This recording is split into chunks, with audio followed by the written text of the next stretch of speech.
Okay, good morning, everyone. Welcome back to the ACS Institute. I hope you all had a very good night last night. So we'll start right away. My name is Andy Wang. I'm very happy and honored to be the moderator for today's session to introduce to you Professor Ngai. Professor Ngai, as far as I can tell, is really an activist and scholar combining one. One of the stories that she just told me over breakfast this morning is that she actually led a group of activists cornering in doing a protest and petition in the science park against the Foxconn company that she actually had organized a labor movement and written about a few years ago. She really embodies in many ways the spirit of cultural studies of doing locally engaged scholarship as well as globally minded scholarship. She is currently, as all of you know, the chair professor and the head of the Department of Cultural Studies in Lingnan University, Hong Kong. She has written many important books, including this one in my hand, which is published here by Jiao Tong University in 2018. But she's probably most well known for her book called Made in China, Women Factory Workers in Global Workplaces, published in 2005 by Duke University Press, which also won the Rights Mills Award for that year. As I mentioned just now, the Foxconn company is also one of the major target that she was studying. And out of that, she also co-authored with Jerry Chan and Mark Sheldon a book called Dying for Apple from Foxconn and Chinese workers in 2016. Her research interest, focuses on migration, labor, gender, and social economy. And as you know, she has published extensively in different journals, top tiers primarily, but also a lot of locally important and engaged publications in Chinese languages. I think today she's going to present on one of her recent research initiative in the context of new media. In the context of social media and migrant labor protection in mainland China. I think this talk today called "Disrupting Digital Nomadism and Recharging New Class and Gender Labor Subjects" is probably speak out of that context. So without further ado, let's welcome Professor Pun for this morning's keynote. Thank you very much. Thank you. Yeah, before I start, I need to thank Professor Jocelyn and Professor Brad Nelson, and I particularly would like to thank Helen. So that's why I invite him to sit in front. It's really my honor to be here. For some of you already know me, I'm a labor study person engaged in intellectual debate on lab politics and also labor activism in China for more than 20 years or even more than that. So I could hardly pick myself as a cultural study person until 2 years ago, Stephen Chen and Pat Chi passed their torch to me and asking me to pick up the Department of Cultural Study, which is, I would say that, which is a troublemaking department in Hong Kong. always.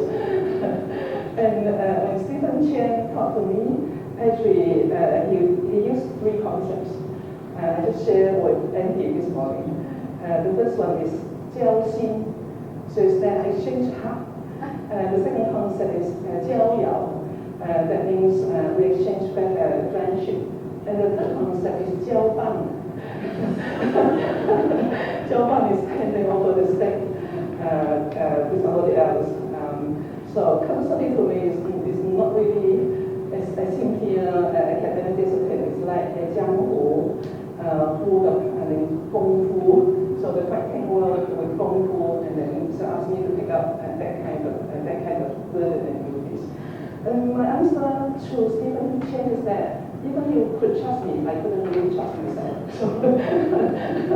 So see how we can, how we can really do.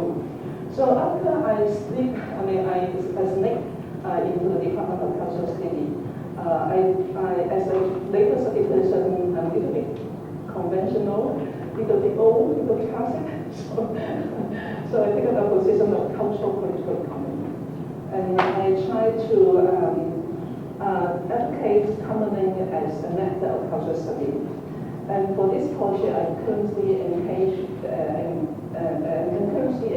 with my students with a kind of digitalizing working class project.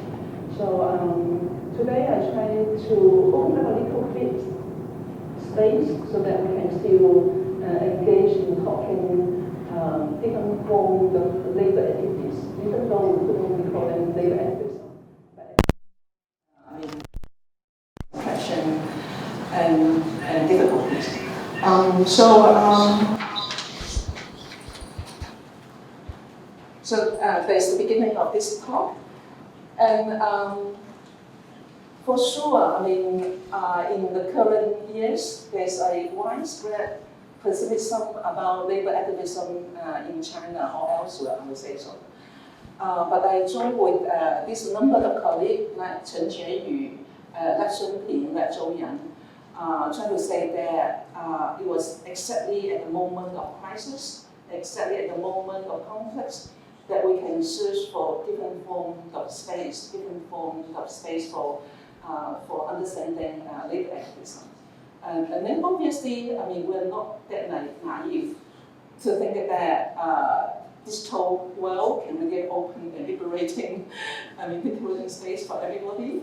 But we try to say that we understand quite well the limitation of technology, and also understand quite well the nature of information society that was actually mainly dictated by the logic of capital and the logic of state.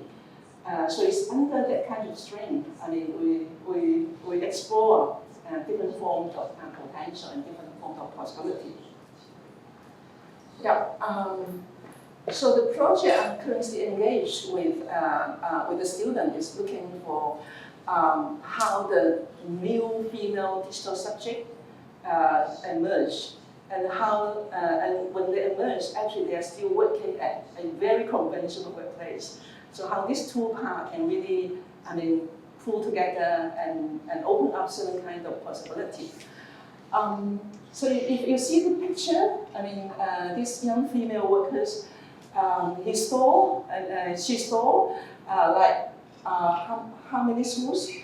15,000 schools a day, and then working for 9 hours a day, and then 200 RMB.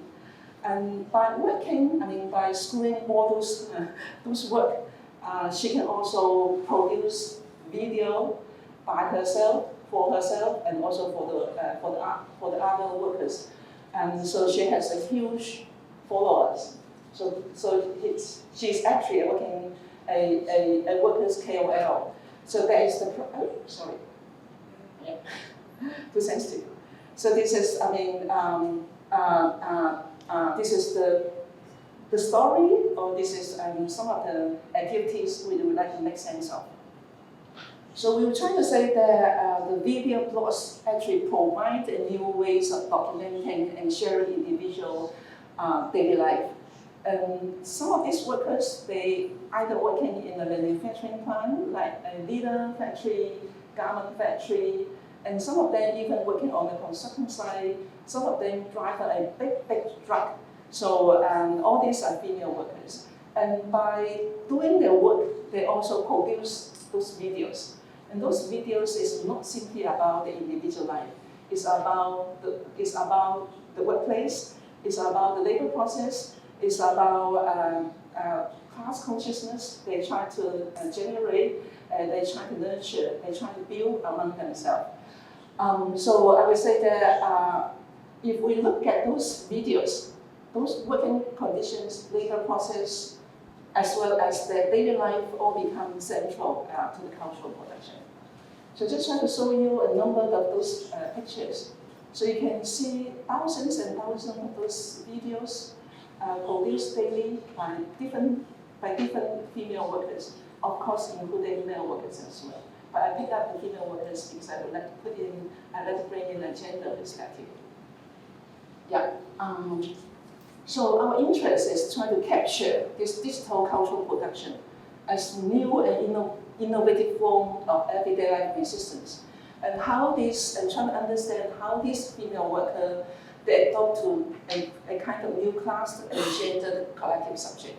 So by translating those very specific working class experience and sentiment into their cultural practices or cultural productions, actually they seek to actively manage their visibility and their voice. So they try their best, to voice out, all their experiences, even under, all forms of censorship, all forms of constraint.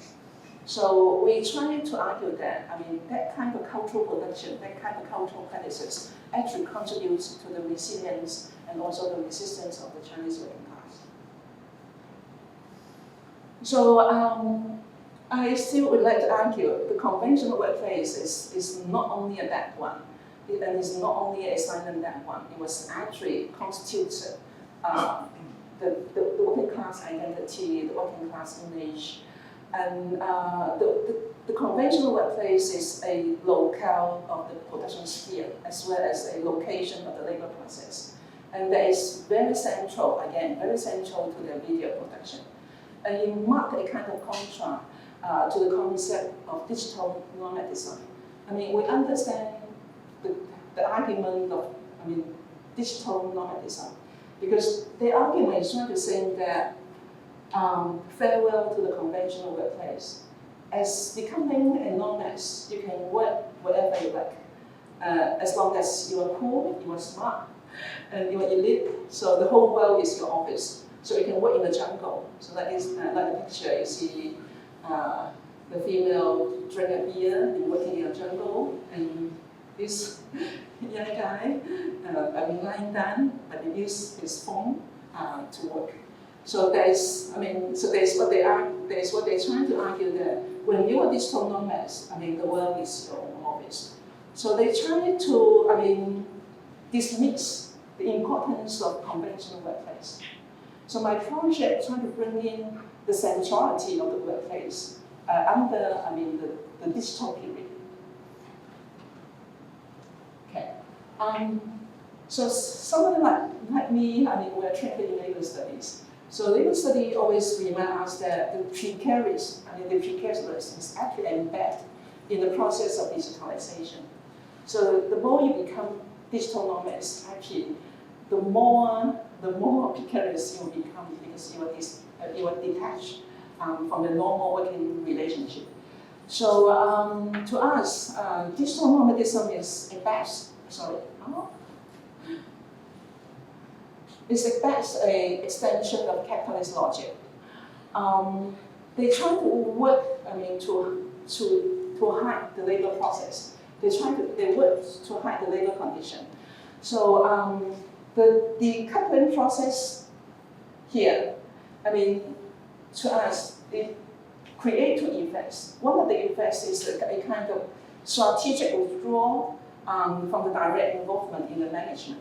So there's the first, withdrawing from the labor process. The second decoupling effect is that you make all kind of struggle, you make all kind of grievances, you make all kind of conflict between capital and labor invisible on these tears in the jungle. So we try to say that digital nomad is not really an alternative to run away from the exploitative working condition. It was actually a kind of, at best, is a kind of alternative to it was not really an alternative to capitalism. It was for a certain kind of white collar, middle class elite. They have more skill, they have more educational resources, so they can benefit from that kind of working condition. Come back to argue why conventional workplace still matter.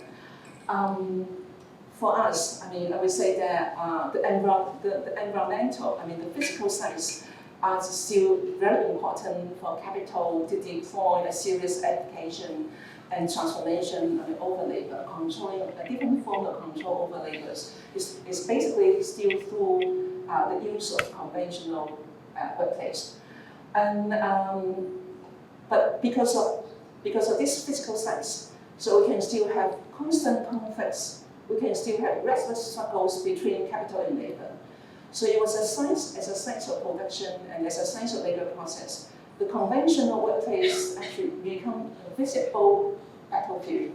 So our argument is that even though the capital would like to bring in a new form of re-territorialization, a new form of spatial fix to produce different novelty of digital nomadism, but still, when we try to return to the conventional workplace, this project can allow us to make capital exploitation, where racial, class, and gender resources are extracted to sustain its accumulation. So we make all those capital extraction, capital exploitation visible, through exposing conventional workplace by the working class itself. Yeah. So we try to say that the conventional workplace actually contributes to the construction and also the performativity of a collective identity of the grassroots workers. They try to disrupt the personality, the positioning of the Chinese workers right at the moment as undesirable or passive supporter that need somebody else to transform them. So we try to disrupt that kind of argument. We try to look at how the daily experience of those female workers they react and they challenge that kind of position rendered to them.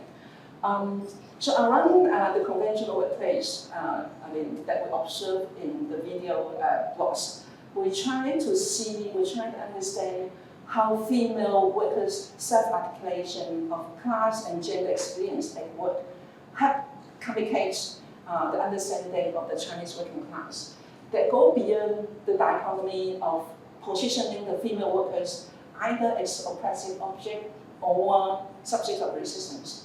To me, sometimes they merge, sometimes they're separate, sometimes they're more than that, sometimes they are really the object of oppression. But there's multi-form of configuration and multi-form of possibilities here. So in this project, we try to see how this self-articulation can transform into a collective social identification process, and how they can form a class-based online community.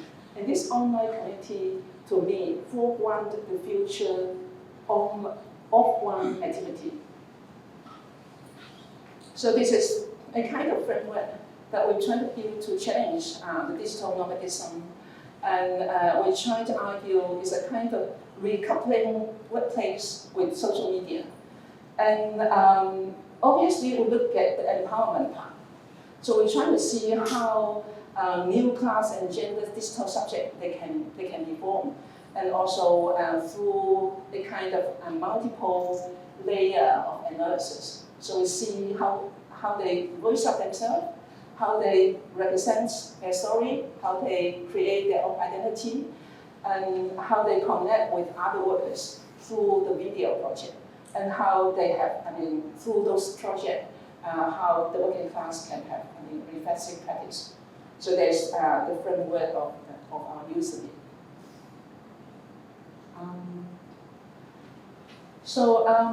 Perhaps you would like to understand how we do this. So the method we're using is the netnographic, a kind of netnographic approach on Bilibili. And if you understand some of the social media situation in mainland China, Bilibili is one of the biggest online community. So you can find all kinds of interesting stuff on it.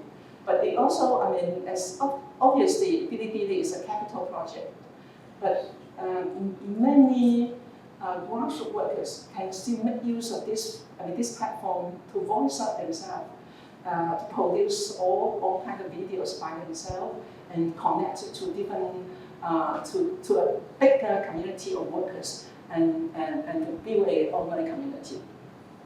So we try to say that the defining feature of Bilibili is the real-time bullet chat. The real-time bullet chat means that when you upload your video online, and your follower, most of these followers, they are the workers themselves. So your followers can immediately comment, on it. So you can see here, one sentence here said, as a worker, it's not really easy. We work very hard, we are very angry, but whether we can have the legal to protect ourselves. So you can see all kinds of comments from the followers. So you can see, basically we look at how this community really generate themselves and from it. So the method we are using is really platform walkthrough.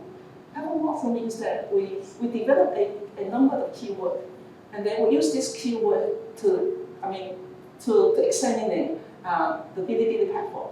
So the keyword we're using is the life of our workers, female grassroots workers, the blog of a daily work life. So by using this keyword to searching online, we can have a number of workers I just saw here. So for example, these female workers already aged over 50s. She working closely with her husband on the construction sites. And she can have, how many followers you can imagine? 700,000. So as a grassroots construction workers, and what she produces is basically the daily life on the construction sites. Very detailed, very detailed. So what they eat, what they buy, where they sleep, what kind of product, what kind of job they take on today, and how many hours they have to work until the end of the day. So it's really very detailed, very rich, and full of the potential for us to make sense of them. And another example is a food delivery driver, Xiaoying. So in the past 2 to 3 years, she also produced more than 1,000 video blogs. And she had a little bit less followers, so it's just more than 1,000. But the others, again, these factory workers, just doing the screen, in a leader handbag factory. So in a handbag factory, she can has more than 100,000 followers again. So you can see how, and most of them actually they share similar background. All of these female workers, they came from rural China, and because of lesser educational resources, and because of the gender discrimination against them, which is very common in rural China. So they have to come up to work a little bit earlier compared with their discipline than their brothers. And most of them actually they earn money to support their discipline to get to school. So most of them actually they have a less sense of value. As a human being, So this is the background of not really the background. This is the material. This is the material base. We can understand how these female workers they work very hard, but at the same time they also produce video very hard. To present themselves. To redeem a sense of pride, a sense of self, and a sense of identity. So it's a little bit backward here. Okay, so let me move to look about how they voice up themselves. So again, like this female workers working in a household workshop. So in China, what is interesting, as I just shared with Sandra the other days, we have multiple forms of capital in China. So we have very big, huge capital like Foxconn. You employ, today maybe less 1 million. But at the high time, it's more than 1 million Foxconn workers mainly in China. But you can also have thousands and thousands of small workshops. You employ less than 10 workers. So there's multiple forms of capital. You have very high tech, digital part, but then you also have very grounded, grassroots level project, low skill projects. So we have household, thousands and thousands household through a supply chain linked up to the big capital, to the big company. So most of these female video bloggers, when they were allowed to produce these videos, obviously they're not working in the Foxconn factory because none of the Foxconn manager will allow them to do so. So most of them actually working on flexible working sites, like construction sites, like household workplace. So you can see that on the one hand, she's doing her job. On the other hand, she will hold a very simple iPhone and try to video herself. So the atmosphere these female workers try to create is that the workshop images is actually create an atmosphere of noisiness, messiness, and dimness to suggest a kind of deterioration of working condition. In today's China. So how they experience it? So it's around those very conventional household workshop.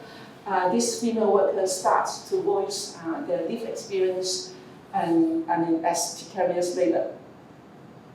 So all these pictures you can see, they not only share with what they work, they also share what they feel, and also share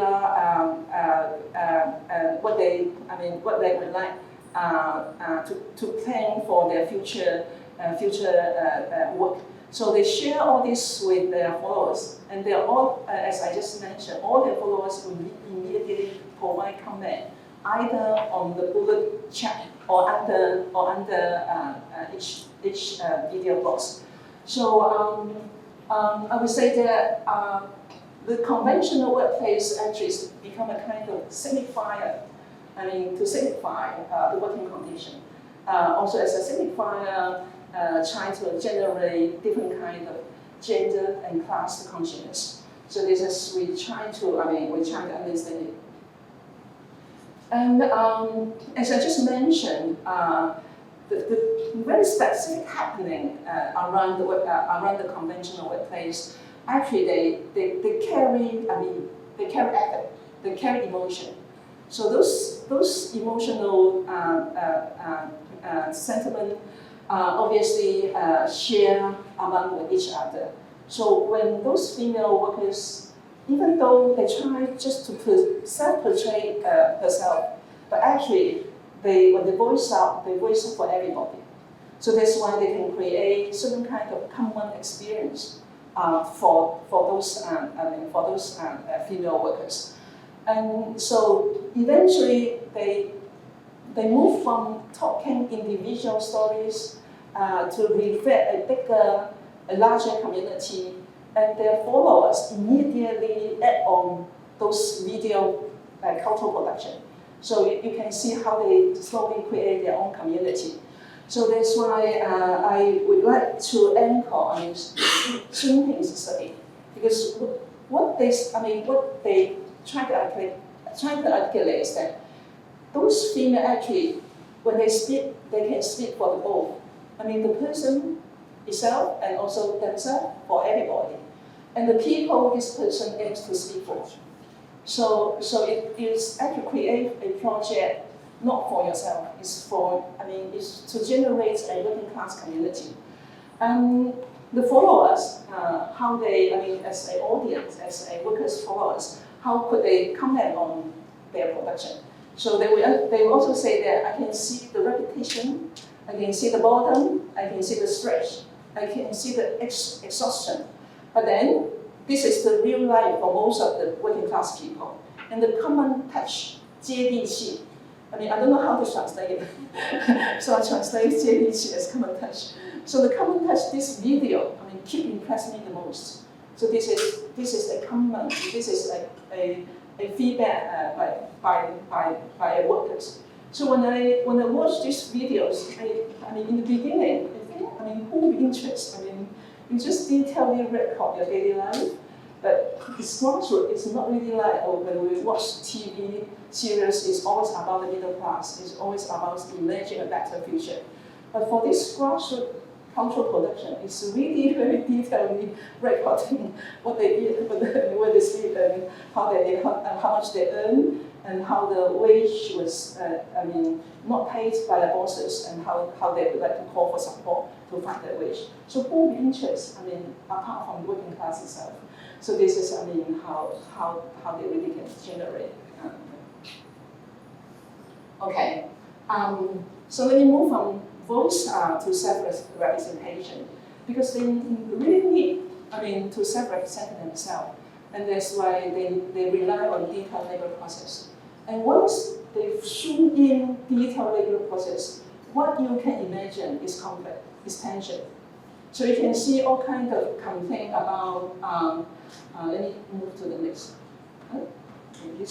So if you can, it's too small for you. So each picture talk about how they complain about their labor process. This one talk about immediately show, the payslip. The boss already own their payment for more than 9 months. And then that one said that, how could we do if my boss, not pay me? What can we do? So they openly call for support through their video production. So this is by self-representing themselves. Actually, if they have to rely on, zooming into detailed labor process, obviously they have to encounter different forms of conflict, different contentions. And it's by that moment, they have to think about collectivity. So let me move that a little. Yeah. So this is, I try to say that when they display how they were poorly treated by the management, and the way they can enact resistance. So this is the way they try to nurture a form of new class consciousness, or old consciousness. I couldn't really distinguish what's new and old here. So a story, perhaps another story to you. So this female driver, the platform driver, saying that the platform company say that they will offer an extra bonus of 80 RMB if we can complete 60 orders within 5 hours. It sounds right, but my basic salary is actually lower than this. So they asked me to work for the bonus in order to earn the money. So Chih-Ming say, I'm not going to participate in this program. And he called for everybody to leave the program, openly through her camera, and they post those videos online. The exposure and the image construction is part of the cultural production process to rebuild the collectivity, to rebuild the identity of the working class. And just like yesterday, I talked about how my department would like to build a common name project. We try to engage in different forms of rural common, urban common, digital commons. For this project, you can also see that there's always a common name process. Under whatever form of control, under whatever form of censorship.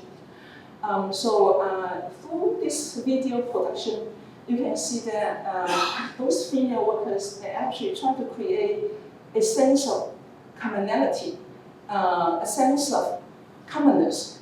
And it's through the commonness that they can draw support. They can have a collective family. Even though most of the video production actually is very individualized, we all know that. It's individual things. You self-portray yourself, and then you try to give your own identity, and you attract a number of followers. But to me, there is a process of individualization. But the female video bloggers, what they produce, they call for common commonality. They call for commonness. They try to share with each other. So they're not just using those video to spread out campaign, to spread grievances. Actually, they try to produce. Let me move here. Actually, they try to share different kind of information, different kind of skills they learn.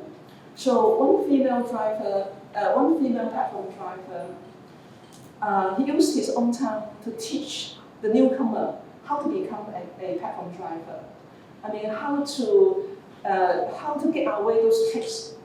And some of the driver even openly teach those knowledge.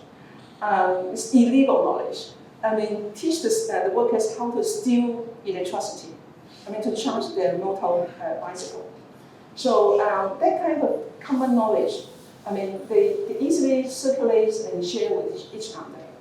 And for them, if we try to compare those IT nun, in China we have the concept called IT nun. That means that they are the male IT elite. I mean, you can imagine they're working under serious competition, and all the knowledge are close knowledge. But for those grassroots workers, I mean, they have to survive through mutual support, through a kind of common process. So they share the knowledge. They share the knowledge how to get back their wage. They share the knowledge how to build their own small business. They share how to get rid of car accidents. Because you can imagine thousands and thousands of car accidents happen because of this platform driving industry. So you can see how they try to build a kind of workers-based online community here. Okay, so perhaps I'm a little bit optimistic. So I will try to argue that kind of online community is right now expanding, and more workers would like to join in. And as the community is a kind of collaborative process, practices of workers, they try to against social exclusion, try to against marginalization. And during this process, we can see that they're actively constructing and presenting the collective workers' image. And they try to strive for workers' collaboration rather than competition, as I say, no matter they're under very resources constraint. So let me quickly sum up. So my little bit debate with the current labor study literature is that they try to spread a very pessimistic atmosphere. They try to convince everybody that labor activism is impossible in today's China. To me, it's no way. If you're interested in doing that kind of study, go. You can do it. But my project with my student is trying to figure out what kind of potential, what kind of possibility under constraint. We are not fancy about digital as a new technology that can really open up liberating effect. We're not that naive to believe so. But by exploring this female experience, by working closely with them, to us, this is the groundwork. If we can imagine future conflict, future crisis, then this existing grassroots project, they will foreground, the materiality for the future formation of the working class. So perhaps I stop here, and then we can open up more discussion in detail. Thank you.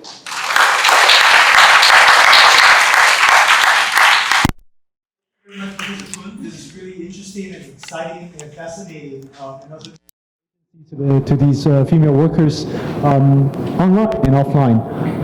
We're really happy to hear about this, and the floor is open for any discussion, questions. In the meantime, just kind of heat up the discussion. I actually have one question that came to my mind, which is the use of the videos. You were talking about just by these female workers, but I wonder, particularly in an episode where you're talking about their complaints about money, they were trying to sue, they were trying to break out from the company and stuff. What about the owners? Do they look at these videos and are there any backlash against them? What do the workers think when they put these videos out with the possible consequences? Yeah. Or Wang for their part? Sure. Yeah, thank you very much. Actually, when they can really put up their campaign through their videos, most of them working on consumer sites. Most of them working in platform industry.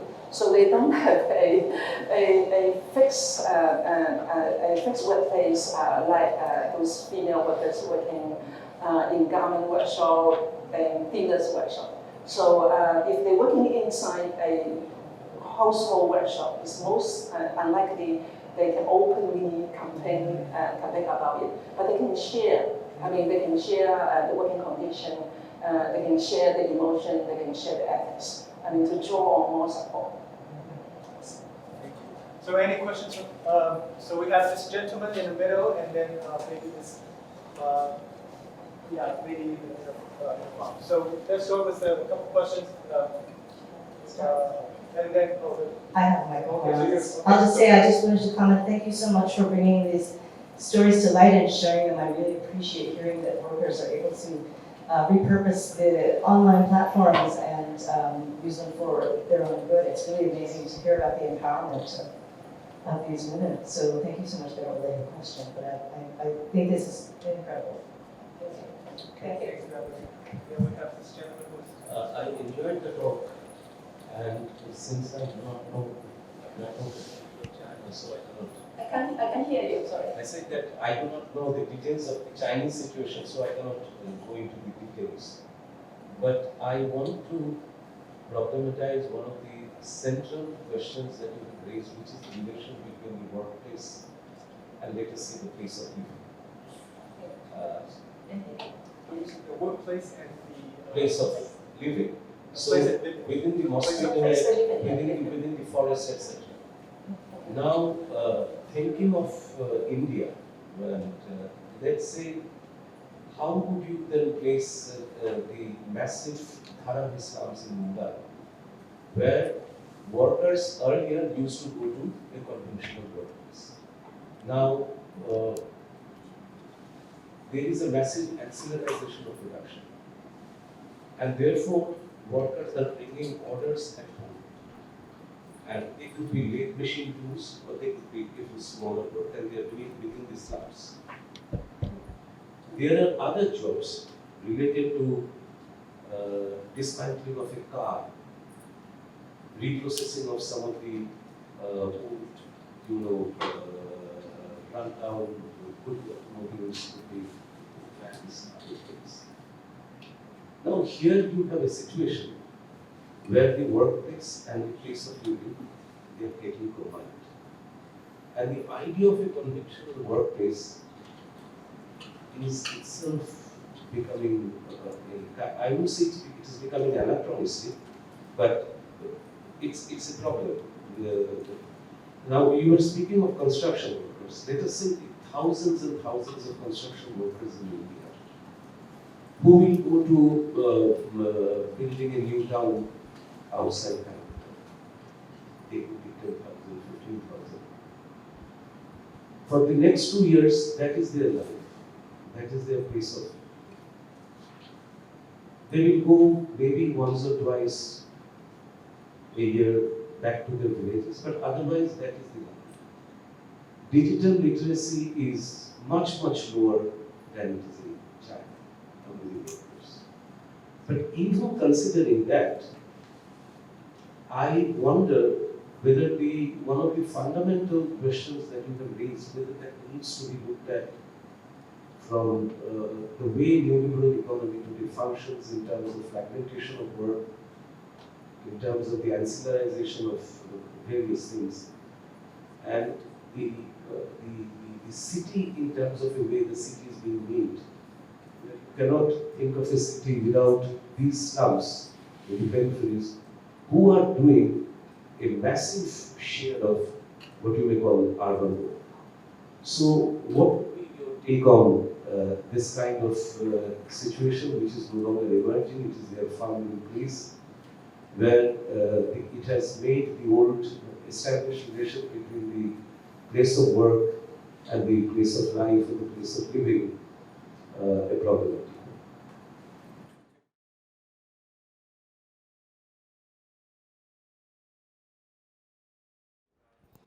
This kind of separation of professional life and work space and the individual life of student the city management is being turned on. Yes. Should I answer one by one, or we come at you? Okay, that's one by one is easier for me. Yeah. Thank you so much. When working, living and working compressed together. How the Chinese model creates a kind of dormitory labor regime. And that part, I wrote a few articles, a number of years ago. So at that moment, we try to argue that how the capital managed to sustain a huge number of migrants from all over the country. How can they do it?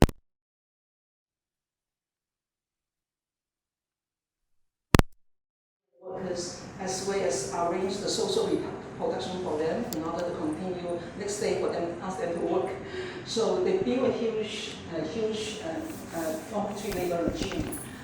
So the capital control over social reproduction from the family. They do it themselves.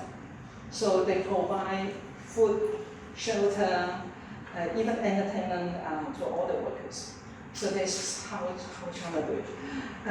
In India, I remember that I did visit once in New Delhi to the construction sites, and I was quite impressed by the labor activism from your country on the construction sites. And compare with the construction sites between India and China. In China, usually when they come, they just come along. They never bring. They are not allowed to bring their whole family. But in India, you can do it. You are allowed to bring your whole family. So you can imagine that all sort of education issues, all sort of living issues, more complicated. Not that easier to manage by the capital itself. So the student, move in and then provide different forms of learning, education program to those kids on the construction site. This is my area. So we have lady from here, and then Central.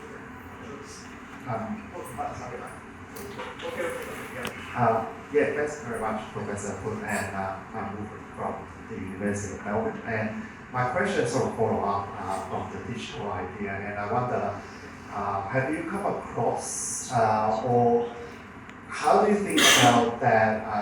What some of these female workers, their digital activity and practices are both enabled, but also to sometimes they need to adhere to the business model, the platform structure of the very platform they work on. And I think a very quick extension to that is that I wonder what do you think about into the future that do you think digital platform will become, if not worse, at least as exploitive, if I may use that rather provocative term, to sort of become a new side of exploitation for these female workers? So I just want to hear your view on this. Thank you. Thank you. Obviously, I have a different take when I try to say digital platform can have a liberating effect.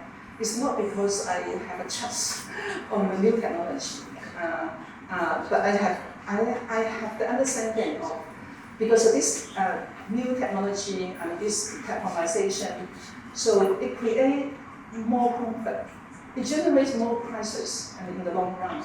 So to me, it's because of this crisis, because of this conflict, they will generate more liberating effect. But then obviously, I couldn't say most of it, but at least a significant proportion of either female or male workers, they have to work under the logic of capital. There's quite sure. It's very, there's no doubt about it. So just give an example, sorry, that one of the female worker, she feel very proud of herself by working very hard because you can really produce how many schools? 15,000 schools a day. So the video, she tried to produce that. You see, I'm not a bad girl. Even though I didn't receive high education, but I'm a good worker.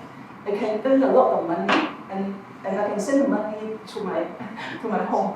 So my family should feel proud of me. So obviously she tried to compensate. I mean, the gender discrimination. I mean, as a lesser value as a female in the rural country. I mean, in countryside, you have lesser value. But because you are working more money, I mean, you're hardworking than everybody, so you can send back the money to your hometown. So you can see confusion and also complication here. So for sure, of course, for sure. So I'm not saying that in the normal situation, I mean, most of those workers, they can really protest. They can, although they have the intention to protest. It was really because of the crisis. I mean, because of the capitalism itself, whatever new technology you're going to use, you in the long run, you're going to generate more crisis, more tension. So it's under this situation, I talk about resistance. So we have this lady with the microphone right here. Then next we'll have Central. Huh?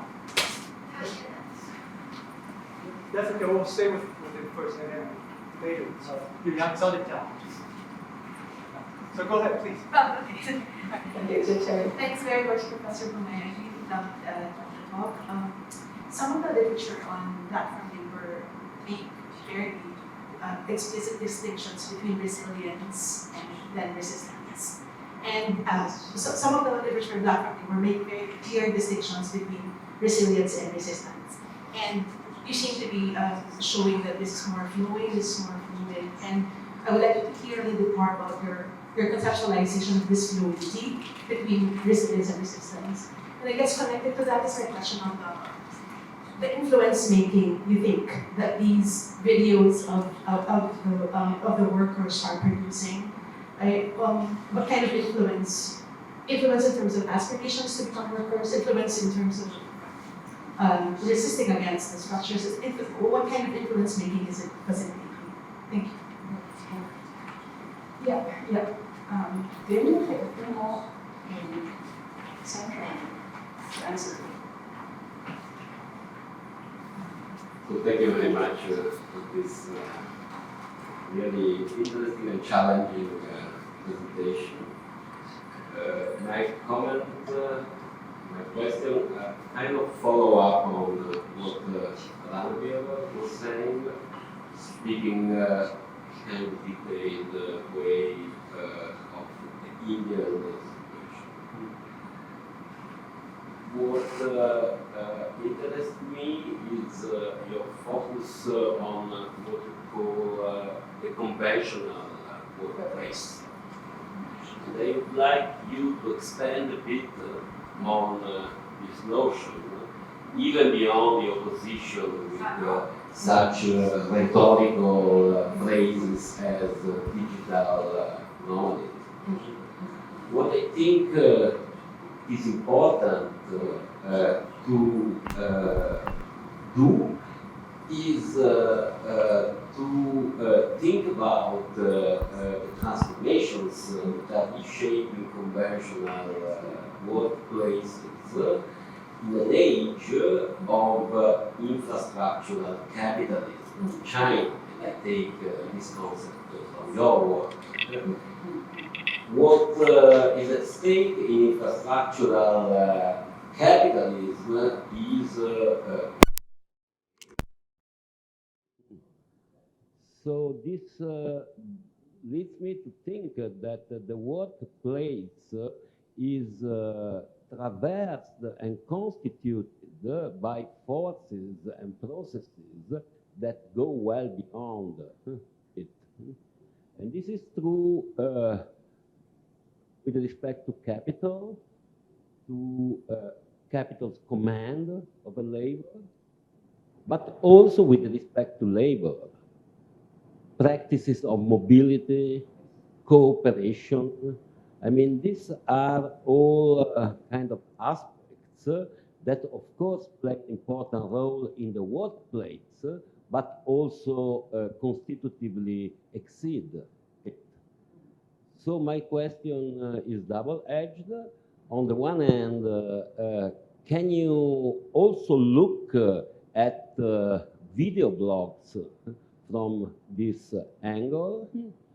And then, more politically, the question of the commonality. I mean, how does commonality look like from the point of view of an experience of workers that is shaped by kind of complex constitution of the conventional workplace?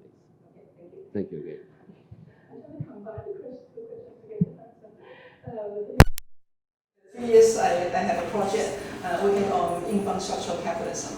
The basic argument is that, only the state can have, the state working together with major capital, obviously. They can have the capacity to pay all, to build all the roads, all the railways, and then reach, to the corner of the whole country, and then cross the border through one belt, one road to everywhere. So it is the current, to me, it's the contemporary form of capitalism China actively engaged in. And it's, you can imagine the speed and the amount of capital and the concentralization of capital. So it's due to the understanding of the concentration and also the centralization of capital. The concept of conventional workplaces still makes sense. Because no matter how you need to throw and then you mobile here and there. But when you build a warehouse, the logistic industry, they need and the warehouse getting bigger and bigger. So to me, that is conventional workplace. And this is the conventional workplace will be the focal point of conflict compared to the mobile workplace. So that's why I still would like to emphasize on that part.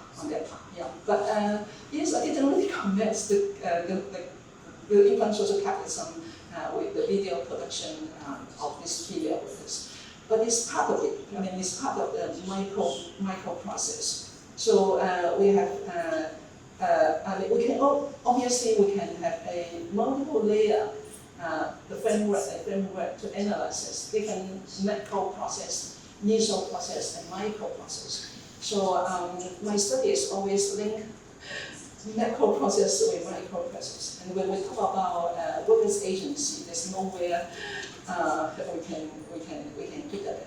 So that's why I try to zoom into those very micro cultural production practices and to see how they link up to the whole concept of infrastructure for sure. Every product they produce, they have to join the circulation, and once they join the circulation, they have to hook up with the logistics industry. And then after the logistics industry, they have to hook up with the e-commerce platform.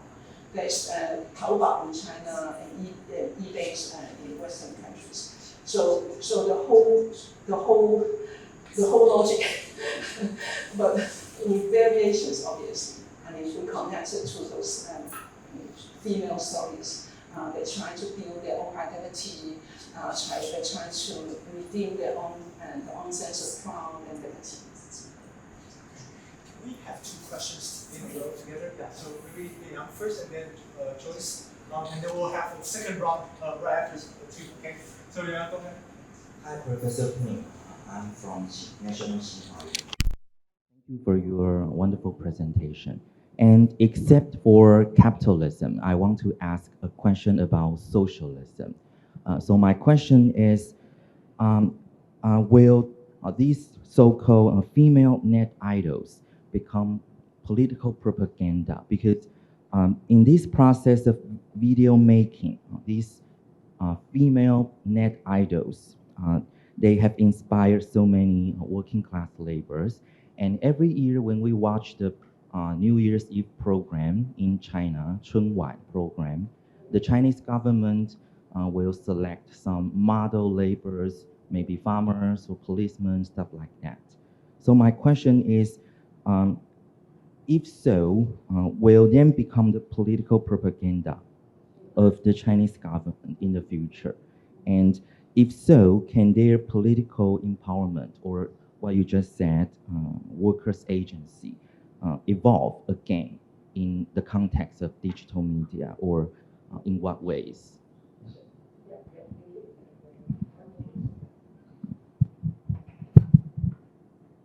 Thank you so much.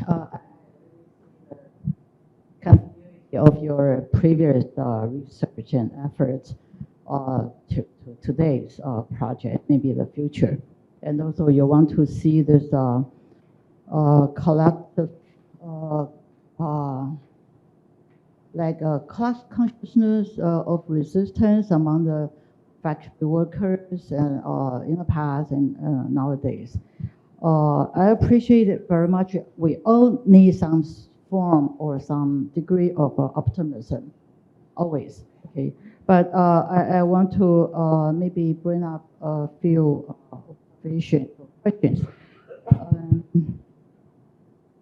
We know that the support system and also self-fashioning or self-selling is important, right?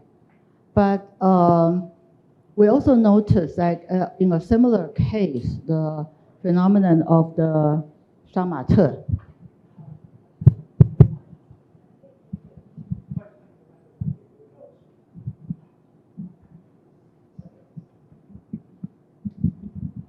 So I'm wondering, this sort of shadow economy or underground circulation of different form of self-entrepreneuring business, okay, are there no internal class struggle besides their own class consciousness? And also in the case of 杀马特, okay, I believe you've observed it, and one of my students finished her MA thesis on that, and there's a very lengthy investigation and research on all this farmer workers, how they strive to this Shenzhen and this special economic zones and work in the factory, and then they build up their own block and similarly. But there are clusters of debates and fights, wave of different shaming or self production of the images. 杀马特 smart. Those are the people who make their image with a haircut, like a sculpting or fashioning with a very postmodern dresses, and they make money out of it. They make huge money out of it. When they became the leader of the fan in the club block, and the other followers, the more they can make more money, and also there will be different discourse of debate. So what kind of a class struggle, okay, or internal strife or internal differentiation, even shaming among workers? That's another issue. But I wonder, in your study, did you count phenomenon that's come out of any economy phenomenon? Yeah, I would say that Sinica is a kind of use of, I mean, among those working class and those grassroots young workers, they try to build up a very, how to say, avant-garde, and I mean, you're different, I mean, from the others. So you have your hair, I mean, very fancy hairstyle, and you dress differently, and you try to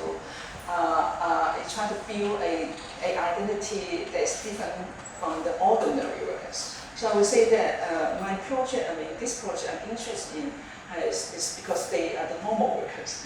They don't want to highlight, we are different from the others. Actually, they try to seek for commonness. So that's why these two projects I will try. It's kind of hardly we can really put them together. But obviously, different kind of cultural phenomenon you can find in China today, for sure, for sure. Because we have multiple capitals, we have multiple social relations, we have different digital media projects, and each have their own logic. And most of those are for making money. And part of the project is the state building process that the Tsinghua colleague would like to say. So Wang obviously is a government propaganda project, and they pick up certain kind of famous. Again, they have to become famous so to be picked up. So you turn them into a part of the machine of the propaganda. But for thousands and thousands, those small projects, they're not interested in it. But if they're interested, this single one or two. So they still have to prevent them to produce those statements, those understanding. They are really challenging against capital, against the government. So, and most of these small projects, if they reach they cross the red line, that means that you'll be dead. So for 404, there is the censorship phenomenon in China, and those workers get used to it. So when they die today, we open a new one tomorrow. So death and life, death and life is a cyclic process. It doesn't really matter to them. Okay, we have about 10 more minutes before we have to close the session. I know a few friends have already raised their hand over here. So I remember seeing Manuela, and then Darren, and then the lady in the far back with the mask on. So go ahead and ask some questions, and then we'll run up this session, okay? I have a very quick question, or actually two. I'm interested in the in how you have conducted the research. For one, I'm interested in the online-offline relationship, and if you have found anything like that, because it seems that maybe for the workplace, the question of how you constitute political communities is one side, but then every constitution of political communities usually had to find a place outside of the workplace to then gather. So you're suggesting this is the online community, but I wonder if there was something else. That's my first question. And the second one is that it seems that in the classical literature on labor, there's always, as you already talked about, there's always the question of reproduction. So what do you know about these women's places, right? So what is that side of reproduction? How does it work? I would be really curious to hear. Thank you. And then we have, that's right, the lady over there. Yes. Over here. Okay. Thank you for this talk, Professor Poon. I was really, among the many things, I was really struck by your discussions of the comments and the knowledge production that was happening in the comments that contributes to counter-hegemonic ways that women workers are known, right, as abject, for example. And I was curious to hear more if you had anything more to say about comments as a site of female sociality and solidarity, with the distinction too that these comments are very public spaces of sociality, but also pretty intimate, it seems so. Thank you.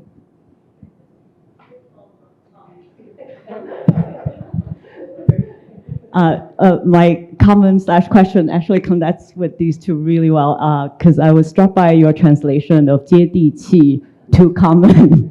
And I wonder if also that connects to Sandro's point too, because 接地气 literally is connected to the ground, the earthiness, and it makes me think of this contrast between that and the whole cloud metaphor for the digital economy.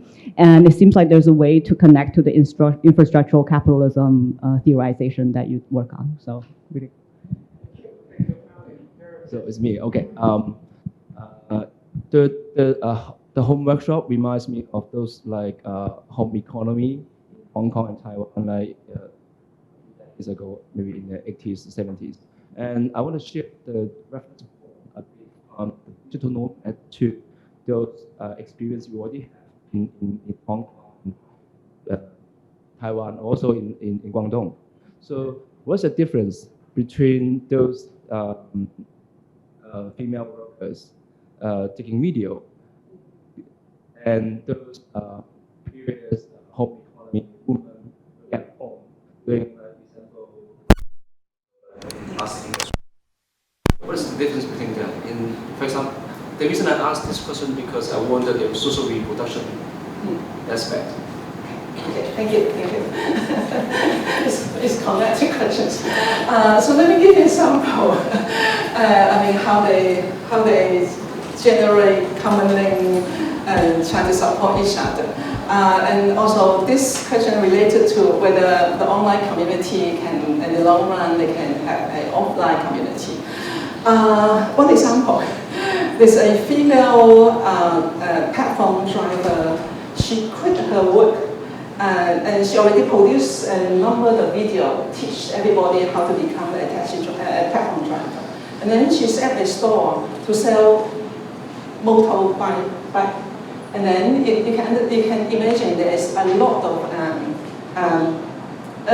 problems. You have to fix your car, your motorbike. So she set up a store selling different kind of components for the motorbike, and at the same time, she using this store actually in Shenzhen to connect with a bunch of female drivers. They are her followers. So through this small shop, through this small shop, she share common knowledge, she share resources, she share skills, she share those tricks. How to get better salary, how to use illegal electricity. So all kind of common practices we can really figure out through a on-site workshop. So at the moment, I couldn't say too much because the online community is building themselves. So for sure, in the long run, they will connect to something on ground. But you can imagine that at the moment in China, everything exposed as a political project, then you'll be immediately die. So why doing this at this moment? So I think the workers, they're smart than us, so that's why they do it this way. The question of social reproduction, again, another one story. It's the female DD driver, it's the platform driver. Usually they work in the midnight from 1 p.m. to 5 p.m. This period, none of the female drivers, they're willing to run their car on the road. So they all go sleep. And those female, because the daytime, they have to take care of their family, take care of the children. So the nighttime, they go up, become a platform driver and do those work. So I would say that social reproduction is actually seriously affecting production, seriously affecting economic activities. Without this female driver, there's no business, there's no traveling in Shenzhen during the early morning up to 5 p.m. Everybody will go home. So this is a good story to illustrate how social reproduction is highly connected with production. Okay. All right. Thank you very much, Professor Poon, for answering all these really engaging questions, and thank you all for asking questions and raising comments. As you can tell, this is really an exciting project about commoning, about agency of the female workers. And I'm sure that Professor Poon and Lingnan University will look forward to putting forward this project further for people to participate in the future. So thanks again for being here. Can we have another round of applause for Professor Poon?